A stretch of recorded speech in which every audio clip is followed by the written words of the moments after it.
test ride natin tong PCX 160. Kaya siguro pinapatest ride tong old PCX 160 para malaman natin kung ano yung pinagkaibahan ng old model na PCX and the new version.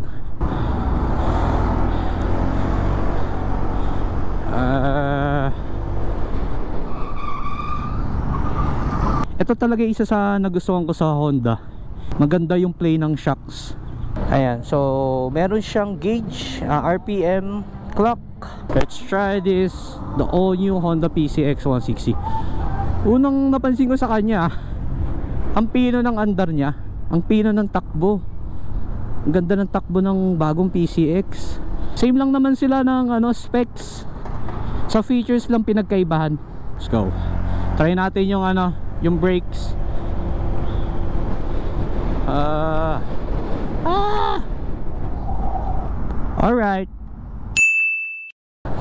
Alright, so we have a PCX 160 old version. So ito yung una-una natin test ride mga lods, itong Honda PCX 160. And next batch is yung Honda PCX 160 na bagong version. Pakiramdaman natin siya kung kamusta yung engine ng old. Medyo may vibrate dito nararamdaman ko. So tingin ko yung dragging, yun yung issue na dragging. Pero syempre hindi na may iwasan yung sa mga scooters. Kaya siguro pinapatest ride tong old PCX 160 para malaman natin kung ano yung pinagkaibahan ng old model na PCX and the new version. So nandito nga pala tayo sa Honda Safety Driving Center dito sa Parañaque para i-test ride tong Honda PCX 160. Dito talaga yung mga test ride kapag naglalabas ng bagong motorcycle ang Honda Philippines Inc. Alright, dito natin susubukan yung brakes.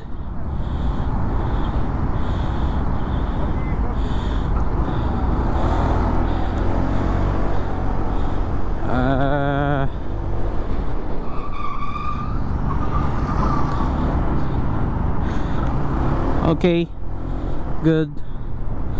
Okay yung brakes niya. Malakas din kasi syempre dual disc brake.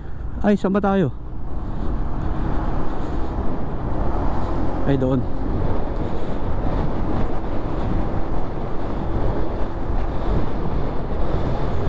Nalito ako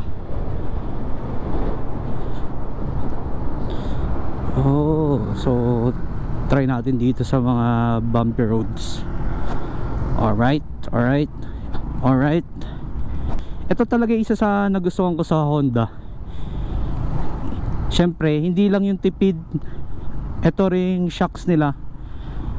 Maganda yung play ng shocks. Sa engine sakto lang. Malakas din tong PCX 160.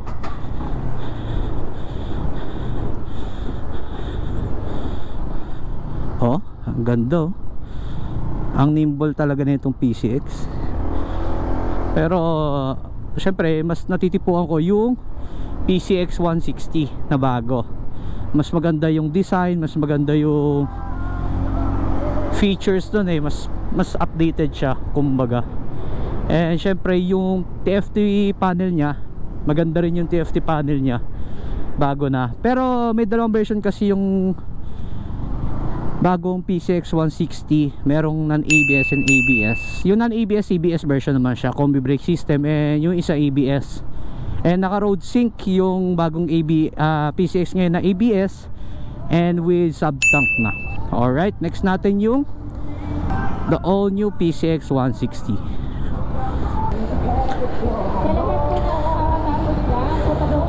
Road sync ang gamit natin.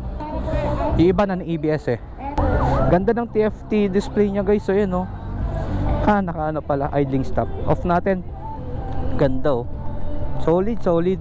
Ayan, so meron siyang gauge, RPM, clock, and trip A, trip B. Check natin. Ito yung switch. So soon sana mapairam tayo ng Honda Philippines Inc. na mai-test ride talaga natin actual, yung sa labas talaga. And ayun, Trip A, ano pa ba? Ito, yung traction control, pwede siyang i-off, pwede siyang i-on. And yung mga switches niya, dito lang nagbago, dito same pa rin as old. And pinagkaibahan din dito, ito, meron siyang cover. So katulad doon, hindi na siya naka-naked handlebar, ito, naka-cover na rin siya, like NMAX. Alright, so check natin yung shocks. Alright, try na natin. Let's try this, the all new Honda PCX 160. Unang napansin ko sa kanya, ang pino ng andar niya, ang pino ng takbo. Ang ganda ng takbo ng bagong PCX. Tsaka ang sarap iliko-liko. Same lang sila ng engine, walang pinagkaiba. Ewan ko lang kung may binago yung Honda dito sa sa panggilid. Wow. Try natin yung backing. Woohoo! Naribago ako sa itsura niya dito. Nagbago talaga. Lalo na nung nagkaroon na ng cover. Ang ganda. Tas matte black pa. Ang ganda ng pagka matte black niya. Alam ko Galaxy matte black to, yung color na ganito. Oh, tas yung ano niya dito, cover niya, ano tawag dito, may glitters din. Yung ito, yung plastic. Ang galing. Kaya match na match siya dun sa color. Same lang naman sila ng specs. Sa features lang pinagkaibahan. Kuya. Alright, try natin. 3, 2, 1, let's go.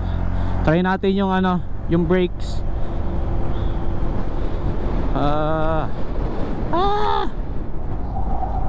Alright. Mandarin TCS nya. Malakas din preno. Halos same lang din sa old PCX kasi Nissin brakes. And yun nga, pinagkaibahan nga ng pinagkaibahan ng old version ng PCX 160 dito sa bagong PCX 160 is naka subtank na yung ABS version nya, naka road sync. And syempre bago na yung designs. Try natin yung yung shocks. Same lang din, pero mas malambot ng konti ito kasi yung dati wala siyang subtank, ito meron. Wow. Sa tingin ko magiging mabili talaga to sa market, itong bagong Honda PCX 160.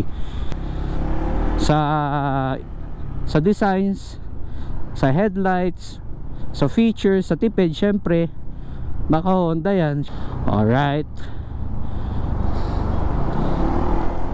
let's go. Let's try the power of this all new Honda PCX 160. Okay. Ang sarap. Ang sarap magkaroon ng maxi scoot. Mas pumogi yung itsura talaga ng bagong PCX ngayon mga pre. So yun lang, thank you so much. Sana soon mapahiram tayo ng Honda Philippines ulit ng ganitong unit na bagong Honda PCX 160. Hindi man ngayon, pero after a few months siguro makahiram tayo ng unit para maipakita ko sa inyo kung kamusta nga ba siya sa long rides, sa city driving, kung gaano siya katipid, and kamusta nga ba kung talaga nga bang nagagamit natin yung road sync app nya. So alright, so yun lang mga pre. Thank you so much. Keep safe, Godspeed, peace out. Thank you.